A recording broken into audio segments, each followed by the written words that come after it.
Abang nak makan sangat kan? Waiter please. Abang tahu tak berapa umur king crab ni waktu dia sembelih? Tahu? Bah, Hari ni genap 7 hari. kepala otak. Bang, sebenarnya abang balik cuti semester ni, malam ni saya nak belanja abang dinner dekat sini. Yok. Yop? Abang tahu maksud yok ni apa?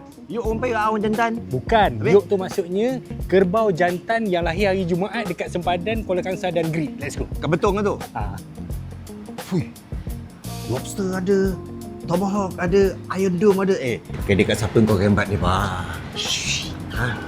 Kau kata western seafood patin. Sabarlah abang. Patin tempoyak pun ada sini. Abang kan favourite. Dah duduk overseas lama tak makan patin. Makan dulu, makan dulu. Ini baru starter. Tu bang dah sampai. Ni nama dia set platter. Dia ada tomahawk, nampak? Ada lobster. Dengan aksesori lah. Abang nak makan sangat kan? Waiter please.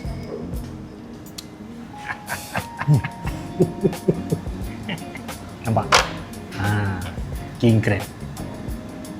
Cukup ke tak ni? Ni, tambah lagi satu lagi. Actually yang ini free. Kita order king crab yang besar ni, dia bagi free yang tu. Bijak. Abang tahu tak apa maksud yop tu? Yop, tahu saya orang Perak panggil anak dan anak jantan dia semua Yop. Hampir tepat. Dia anak jantan sulung, yop. Maulana lah, Along. Okay, Abang Long ah. Anak saya lah, otai.